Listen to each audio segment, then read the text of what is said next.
Next up, ladies and gentlemen, we have a guy with a chemistry degree who is currently working as an ophthalmic technician, which is the eye doctor people, and it's a great opportunity to shine some lights in this bastard's eyes for a change. Please welcome to the stage, Jordan Townsend.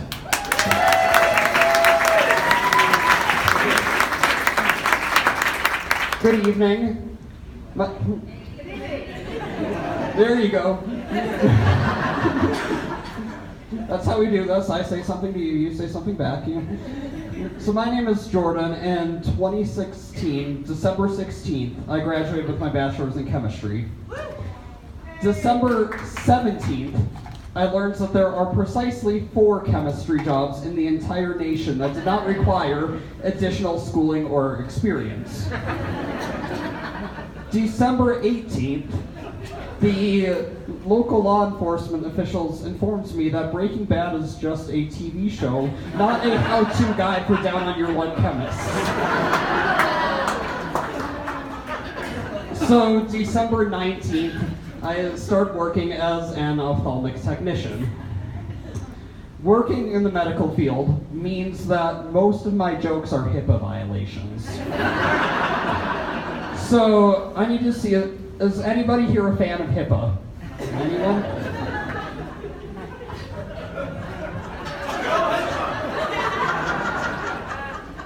I'm gonna need you to get out.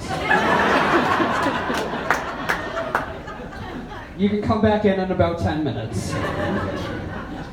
So before I started in ophthalmology, I was under the assumption that most people generally had some basic grasp of their own health.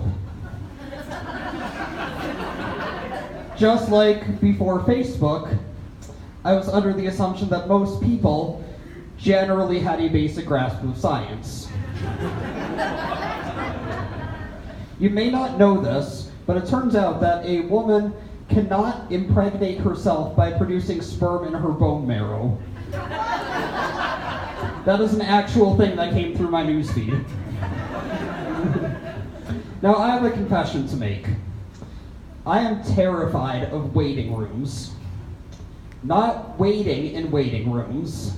Going and getting the people that have been waiting in waiting rooms. I go to the waiting room, I open the door, and immediately there are 30 people just staring at me. That's 57 eyes. You may think my math is off, but this is ophthalmology. There is at least 1 prosthetic eye in there, and 2 people wearing an eye patch. Now, with my luck, the one patient that I'm supposed to be grabbing is so blind and deaf that she has no idea I just opened the door and called her name. She is also sitting way at the other side of the waiting room, and she's using a walker. So when I finally get her attention, here she comes.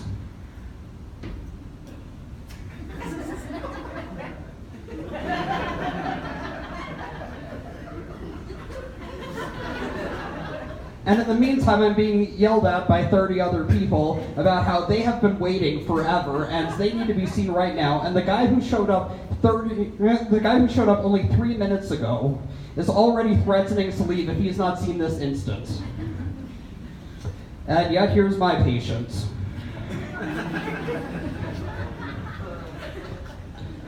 So I finally get that patient out of the waiting room, all the way down the hallway to the exam room, into the chair, and then she turns to me and she says, "I need to use the restroom." Well, great, the restroom's all the way back out in the waiting room. So, here we go again. And now I have to go back out in the waiting room, and now all those 57 eyes, now there are 57 angry eyes, even more furious than last time. So look, I hate the clinic running behind as much as anybody else. Now I have to stay late, I don't get to go home. And every single patient I'm bringing back is now yelling at me for 10 minutes about the fact that we were running behind, which Guess what? That makes us run even further behind. Now, usually there's a very good reason for why we're running behind. A patient comes in, we need to perform emergency surgery to save their sight, something like that. But doctors are notoriously horrible at time management. So there was a doctor I used to work for where I had to explain the emergency surgery thing with a perfectly straight face, when in fact he was across the street at King Soopers getting his weekly grocery shopping done. Now, I've also had it where the doctor is in the back with another doctor arguing over what should be played on the radio. The station that usually wins out is called Coffee House, which is acoustic covers of songs that should never ever be made acoustic. Like Enter Sandman and stuff like that. So the argument goes that some of our patients, the ones bordering the Woodrow Wilson administration, might be a little bit offended by some of the words in any other station. Though I'm going to argue that the acoustic cover of Enter Sandman is just offensive to music. So I start the exam by asking a patient if they're noticing any problems or any changes in their vision. This goes one of three ways. On one end, you have the patient will tell me their vision is perfectly fine, no problems at all. But then if I hold up a butternut squash and ask them to count my fingers, they'll say 4. And then on the other end, there are those patients who are in a complete panic because they just discovered that they cannot read legal prints from the other side of a long hallway. And they will tell me that they cannot see anything at all. So rather than doing the traditional eye test to prove them wrong, I like to have fun with these people. There's this thing called an indirect ophthalmoscope. It looks like a space helmet. But the most important part is it has this really bright light on it that can be seen from low Earth orbits. I sneak up behind the patients, turn the light on, move it around their head, and shine it right into their eyes. If they joke, they lied about being blind. In general, I've found there's this perfect inverse relationship between how much a patient is concerned about their vision and how much they should be. Then there's this third group of people that will not even answer your question, and they'll just talk about whatever they want. Because of this, I think every eye doctor's office needs to have a giant sign that says, "Your eye doctor does not care about your genitals." And because most of the patients are very hard of sight, you have to make genitals really, really big. Now, I check vision on all patients, and we are well aware that patients will try to memorize the eye chart. We get around this by using a digital eye chart where all the letters are completely random. There's a downside to this, however, in that I cannot control what letters are going to come up. Had a patient recently who's a nun. She's reading the chart. C, U, N, 2020, great, let's move on. I often have to remind patients that the eye chart only contains letters. Normally they'll just throw a number in there, but occasionally I'll get somebody who reads the eye chart, F, Z, B, lion's face, D, or my favorite's a patient who just stared at the eye chart for a minute, squinted a little and said, "That looks like 2 birds mating." Now, dilating patients is always fun, even though make sure to tell them at least 4 times before their appointments that they are going to be dilated. They love to freak out, especially new mothers, when I come in and say, "Okay, let's get you dilated."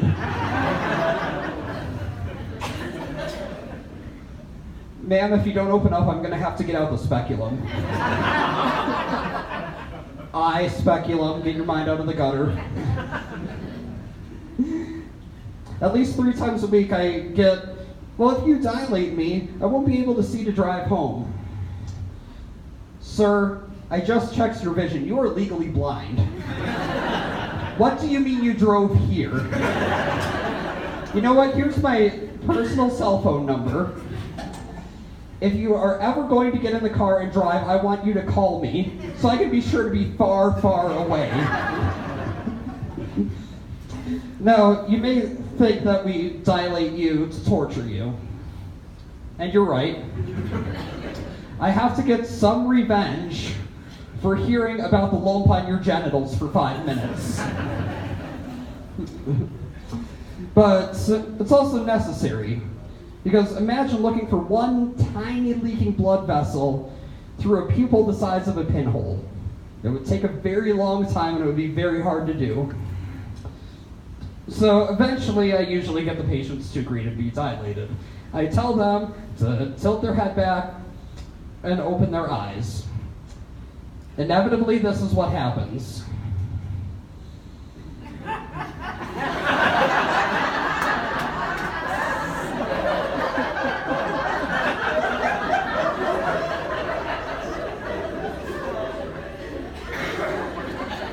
Now, it's a common misconception, but it turns out eye drops actually go in your eyes, not your mouth. After this, I get to go through the patient's medical history. Now, I'd like everyone here tonight to make a commitment to know your own medical history. It makes my job a lot easier. It makes the doctor's job a lot easier. But if you're selfish and don't care about us, it translates to a higher standard of medical care for you. Now, there are a lot of patients that know their medical history, but they don't make good comedy, so we're going to skip them. We'll talk about the things that should at least be very obvious that I have to explain almost every day. Like, even though you're taking insulin, you are still diabetic. 221 over 134 is not a normal blood pressure, and you should go to the ER.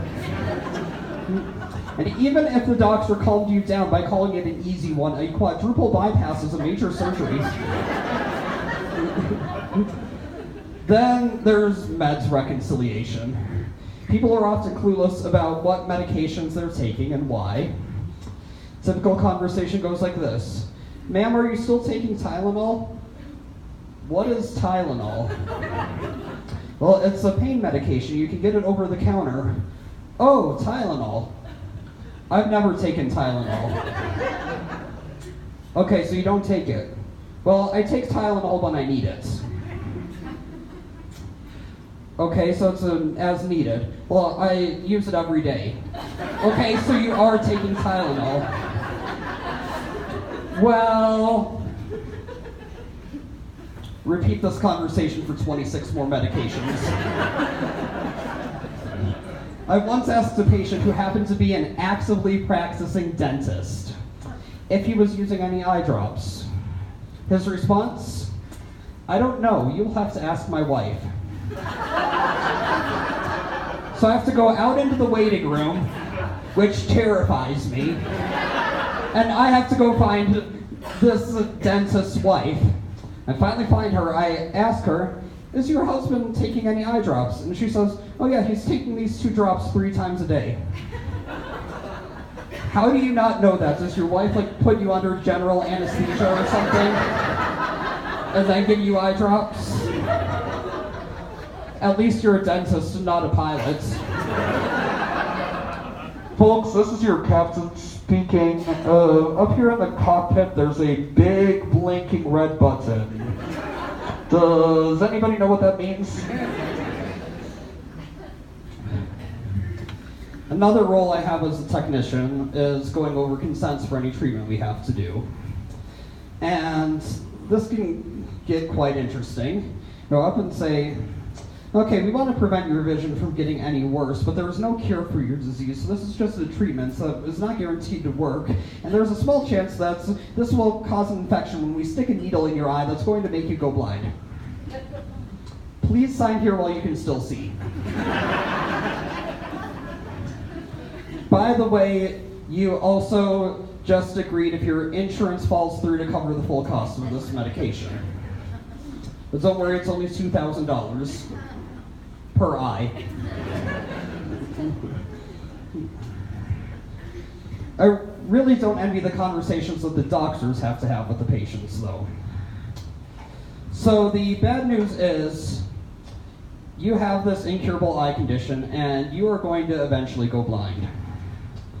The good news is we think we can slow it down just enough so you die of heart failure first. Unless you happen to have a really good cardiologist. Then there are the patients that are so misinformed and so clueless that they're just beyond help. I had a patient once tell me that her eyes water because her brain was coming out of them. I had another patient blame his vision loss on the fact that he was left-handed and dyslexic. Then there's my personal favorite, this middle-aged woman who blames her vision loss on her husband's beard. This actually makes perfect sense. Apparently, there were little turquoise and orange space worms that would crawl out of her husband's beard, across the bed sheets, and into her eyes, where they would proceed to destroy her vision. Now, I could have told her that, she has uncontrolled diabetes. That is causing her retina to bleed. I could tell her that she has end-stage glaucoma that has almost completely destroyed her optic nerve. I could tell her that because she always rubs her eyes vigorously after every eye surgery, her corneas are now opaque. Sometimes it's easier to get a pair of tweezers and one by one pluck out imaginary space worms and then write a prescription for her husband for a shaved beard, and then send him to a veterinarian for a thorough deworming. Thank you, everyone. My name is Jordan. I'm going back to history.